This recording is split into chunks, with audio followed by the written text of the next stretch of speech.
30 сентябр президенти ҷумҳурии Тоҷикистон пешвои миллат муҳтарам Эмомалӣ Раҳмон дар ноҳияи Файзобод бинои нави маъмурии Кумитаи иҷроияи Ҳизби Халқии Демократии Тоҷикистонро ифтитоҳ намуданд.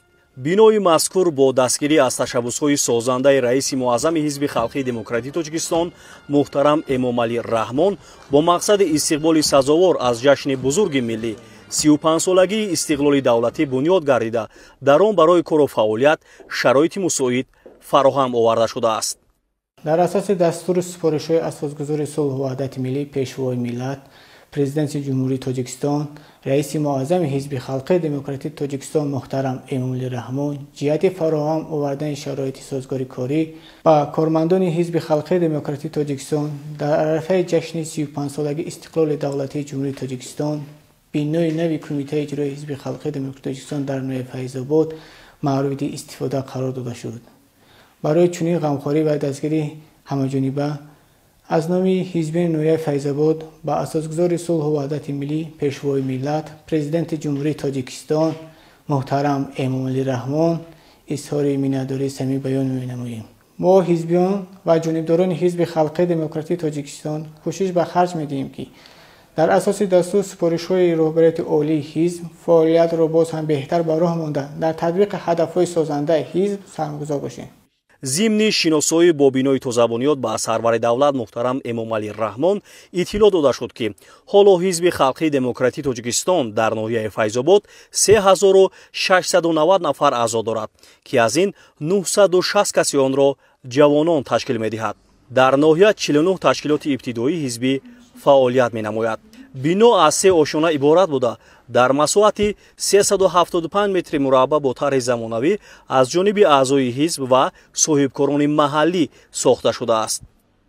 ҳизби халқии демократии Тоҷикистон таҳти роҳбариву роҳнамоии раиси муаззами ҳизб ҷаноби олӣ муҳтарам Эмомалӣ Раҳмон дар тӯли 34 соли фаъолияташ дар ҳифзу ҳимояи манфиатҳои ҳуқуқии сиёсии шаҳрвандон саҳми арзанда дорад. намунаи гуфтаҳои боло нишонаи возеҳи он аст ки дар шаҳру ноҳияҳои кишвар биноҳои хуштарҳу замонавии ҳизб барои кормандон сохта ба истифода дода шудаанд.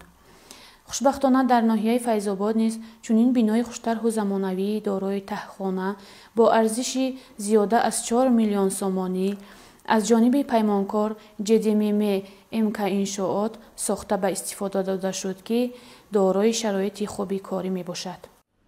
дар бино китобхона бо фарогирии асарҳои пешвои миллат ва дигар китобу асарҳои мондагори олимону адибони бузурги классику муосири тоҷик ҳамзамон 6 ҳуҷраи корӣ, бойгонӣ ва маҷлисгоҳ бо 50 ҷои нишаст мавҷуд аст.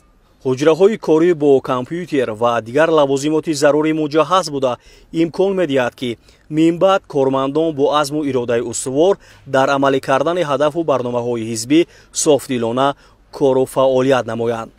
тақвият бахшидани масъулияти шаҳрвандӣ ва ба корҳои созандагӣ ва ободонӣ ҷалб намудани сокинони кишвар яке аз иқдомҳои Ҳизби Халқии Демократии Тоҷикистон ва сохторҳои он дар вилоятҳо ва шаҳру ноҳияҳо мебошад. аз қабили бинои тозабунёди Ҳизби Халқии Демократии Тоҷикистон дар ноҳияи Файзобод бо ташаббус ва дастгириҳои бевоситаи асосгузори сулҳу ваҳдати миллӣ пешвои миллат муҳтарам Эмомалӣ Раҳмон бунёд гардидааст. Ҳизби Халқии Демократии Тоҷикистон ташаббуси ибтикори занонро ҳамаҷониба дастгирӣ намуда ба тақвияти нақш ва мақоми занон дар ҷомеа аҳамияти ҷиддӣ медиҳад. бинои нави Кумитаи иҷроияи Ҳизби Халқии Демократии Тоҷикистон дар ноҳияи Файзобод барои мо кормандони ҳизб тӯҳфаи арзишманд ба ҳисоб рафта нисбати ин ғамхории пешвои муаззами миллат муҳтарам Эмомалӣ Раҳмон изҳори миннатдорӣ баён менамоем. пас аз шиносоӣ бо шароити корӣ дар бинои навбунёд пешвои миллат муҳтарам Эмомалӣ Раҳмон бо кормандони Ҳизби Халқии Демократии Тоҷикистон дар ноҳияи Файзобод суҳбат ороста онҳоро ба иҷрои сарбаландонаи вазифаҳои хизматӣ ва баландбардоштани ҳисси ифтихору сарфарозӣ аз давлату миллат ҳидоят намуданд.